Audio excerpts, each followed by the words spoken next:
Dan kita ke informasi lainnya pemirsa, di mana penyelidikan kasus pembunuhan ibu dan anak di Subang, Jawa Barat terus dilakukan. Sebanyak 3 tim dari Polda Jabar pun telah diturunkan pada Jumat siang.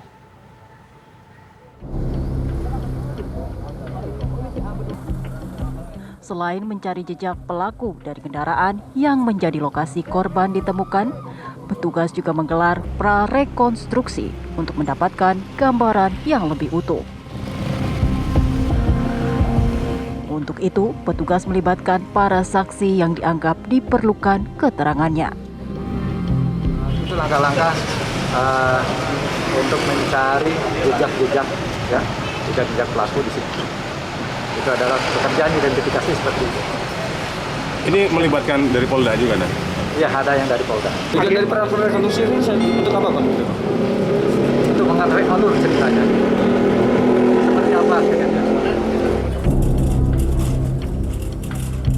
Kasus ini bermula dari ditemukannya jasad Tuti dan anak gadisnya bernama Amelia di bagasi mobil mewah di Kampung Ciseti, Kecamatan Calang Cagak, Kabupaten Subang. Saat ditemukan, dari tubuh kedua korban ditemukan sejumlah luka di kepala dan bagian tubuh lainnya. Korban ditemukan pertama kali oleh suaminya baru saja kembali dari luar kota. Dari Subang, Jawa Barat, Agung Prasetyo, TV One mengabarkan. Ya, kasus pembunuhan ibu dan anak ini memang menjadi konsumsi publik pemirsa. Kalau dilihat dari kronologis kejadian, memang begitu luar biasa dan jadi misteri karena ketika ditemukan, korban ini berada di sebuah mobil pemirsa dan kemudian dalam kondisi tak bernyawa. Belum tahu siapa pelakunya. Tapi apakah sudah ada perkembangan terbaru? Saya akan memperbincangkan ini sambil saya juga menyapa AKBP Sumarni, Kapolres Subang. Saya mau sapa terlebih dahulu.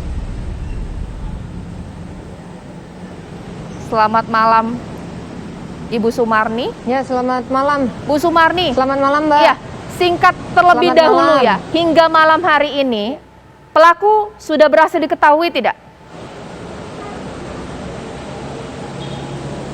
Sampai dengan saat ini kami masih menganalisa, masih menyesuaikan mencari persesuaian antara keterangan saksi yang satu dengan yang lain, dan tadi juga kita sudah lakukan prarekonstruksi.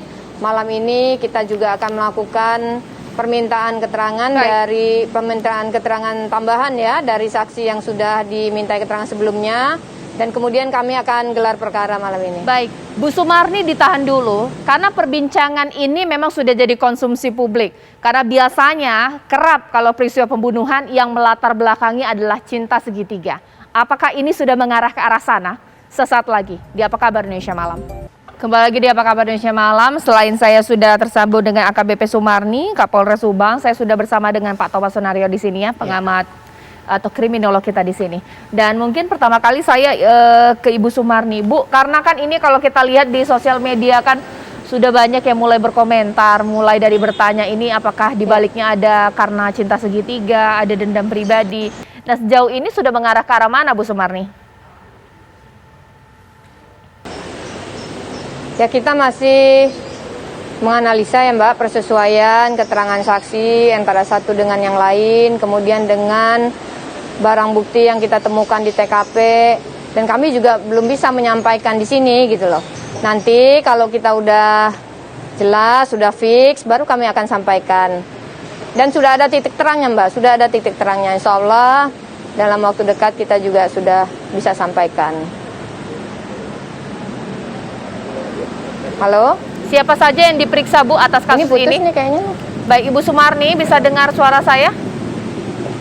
Ya, kita sudah periksa 17 orang, bisa.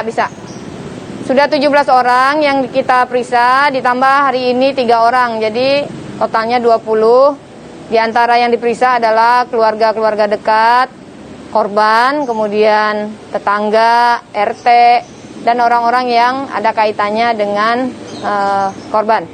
Di rumah ada CCTV tidak Ibu untuk membantu penyelidikan polisi juga? Kalau CCTV kita ambil dari beberapa lokasi yang berdekatan dengan TKP Mbak. Kalau di rumahnya nggak ada. Kalau korban sendiri waktu ditemukan ada bekas-bekas penyiksaan Bu atau pemukulan?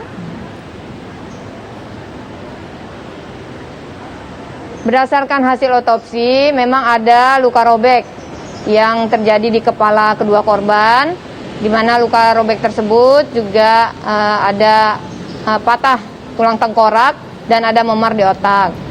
Dan diperkirakan ada pemukulan benda tumpul ya yang dilakukan oleh pelaku terhadap korban. Baik, Kemudian yang anak juga ada bekas pukulan ya di matanya. Baik, terima kasih AKBP Suparni, Kapolres Subang, saat ini langsung memimpin gelar perkara. Mungkin itu yang akan kita bahas di malam hari ini. Pak Sunaryo, tapi kalau misal melihat dari kronologis kejadian ya, ada pemukulan, dimasukkan ke dalam mobil. Saya awam melihatnya ini sungguh sadistis. Tapi bisa dikatakan ini merupakan pelaku yang profesional atau juga mungkin orang biasa tapi karena dendam ini begitu marahnya bisa melakukan hal bejat seperti ini, bagaimana Pak Thomas? Ya bisa, tadi betul dikatakan ada hubungan dekat. Jadi ini pertama harus kita tempatkan sebagai domestic violence ya. Jadi kekerasan di dalam satu rumah tangga ya. Nah, kemungkinan yang pertama itu orang yang terdekat ya, itu adalah suami ya. Tanpa kita lepas dari praduga tak bersalah, itu harus juga diperoleh informasinya ya. Nah, kemungkinan ya, apakah dia punya simpanan ya perempuan atau hubungan kerja ya dan lain-lain atau juga masalah warisan ya ini. Nah, kemungkinan yang kedua itu adalah adanya orang bayaran ya untuk melakukan pembunuhan ya. Nah, yang tadi yang dikatakan kenapa tidak ada ini. Nah, itu saya kira memang cukup profesional kemungkinan karena tidak ini, atau juga kemungkinan sudah dibunuh di tempat lain ya, jadi dimasukkan ke dalam mobil. Biasanya kalau ada suara-suara yang gaduh gitu ya, tetangga atau saya nggak tahu suaminya ada apa enggak di situ. Tidak ada. Tidak Pada ada. saat kejadian menemukan sudah meninggal dunia anak dan istrinya. Ya, itu pasti kedengaran. Jadi kemungkinannya itu banyak sekali ya. Dan ini saya kira polisi harus mencari lebih banyak informasi ke situ. Kalau saya sih melihat kalau rumah itu kan ranah privat ya, mungkin tidak sembarangan orang kemudian bisa bertandang ke rumah tanpa ada hal-hal mencurigakan. Ibaratnya kalau kita normal, kalau ada berusaha mengancam, berteriak. Nah, tetangga katanya nggak mendengar teriakan. Ini juga bisa mengatakan bahwa apa jangan-jangan korban kenal dengan pelaku, sehingga kemudian tidak ada upaya untuk berteriak, minta tolong. Ini bagaimana? Ya, kalau dalam kasus kejahatan kekerasan seperti ini ya, itu pembunuhan ya, biasanya antara pelaku dan korban itu sudah ada hubungan interaksi sosial dan mengenal ya. Jadi kemungkinan juga tadinya tidak tahu kalau bahwa dia akan kemudian membunuh ya itu. Jadi memang ada orang yang sudah dikenal ya, dan kemungkinan sekali juga yang ada di dalam keluarga situ ya, ini tanpa kita melepaskan praduga tak bersalah gitu. Oke, tapi sebenarnya kalau misal melihat dari peristiwa pembunuhan ini kan keluarga begitu histeris ya. Ini menandakan bahwa nggak ada hal yang mencurigakan, tidak punya orang yang dendam, tidak ada teror sebelumnya. Ini berarti menyulitkan pihak kepolisian atau mungkin pasti ada celahnya ini polisi? Sulit, di samping tadi hubungan yang keluarga ya, apakah ada hubungan juga yang orang-orang ketiga ya, mungkin kaitan dengan bisnis ya, atau kaitan dengan ini kita harus terbuka juga ya kan, ini masalah pembunuhan. Apakah si suami itu punya perempuan lain ya, ini seringkali juga kan beberapa kasus juga akhirnya karena yang perempuan lain itu yang menyuruh, dan yang disuruh itu kemungkinan juga pembunuh yang profesional ya, atau orang lain lah.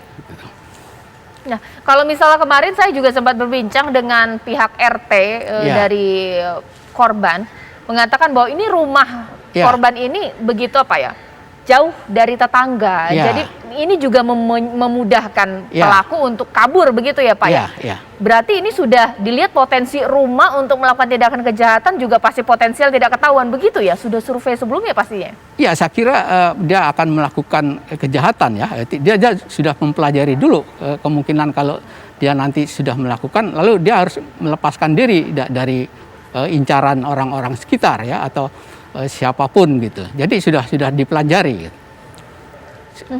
Kalau melihat dari kasus yang terjadi, ini sebenarnya butuh berapa lama sih Pak Thomas untuk mengungkap hal ini? Hari ini memang sampai sekarang belum ditemukan pelakunya seperti apa ini. Bagaimana Pak Thomas?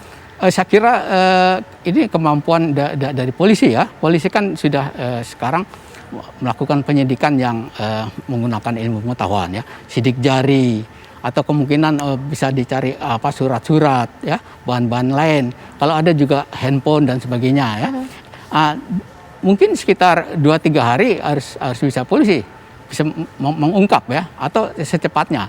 Dulu seperti yang kasus di Kelapa Gading itu kan, orang nggak mengira bahwa yang menyuruh adalah orang dalam sendiri, yang perempuan lagi yang menyuruh itu. Baik. Nah Pak, kalau dilihat dari rumah bukan kita kemudian mengkadar dari sisi pendapatan orang, tapi kan terlihat mampu. Yang jadi pertanyaan, dia nggak punya CCTV ini Pak. Ini mungkin juga pelajaran ya bahwa ini perbuatan kejahatan itu bisa mengincar kita kapan saja. Jadi kalau misalnya bisa pasang CCTV ini bagaimana Pak? Saya kira itu kan yang teknis yang lain ya, tapi kenapa sih orang membunuh itu? Nah itu yang harus kita selidiki umumnya gitu ya. Mungkin bisa karena dendam ya dan sebagainya. Nah, orang kalau melakukan kejahatan itu juga mereka menggunakan akal ya. Jadi mungkin kalau ada CCTV pun dia kalau tahu itu atau bisa ditutup dulu. Ya, jadi inti kenapa sih dia melakukan kejahatan itu? Baik. Terima kasih Pak Thomas atas waktunya, dan kita tunggu ini bagaimana aparat kepolisian terus mencari pelaku atas kasus ini. Terima kasih Pak Thomas.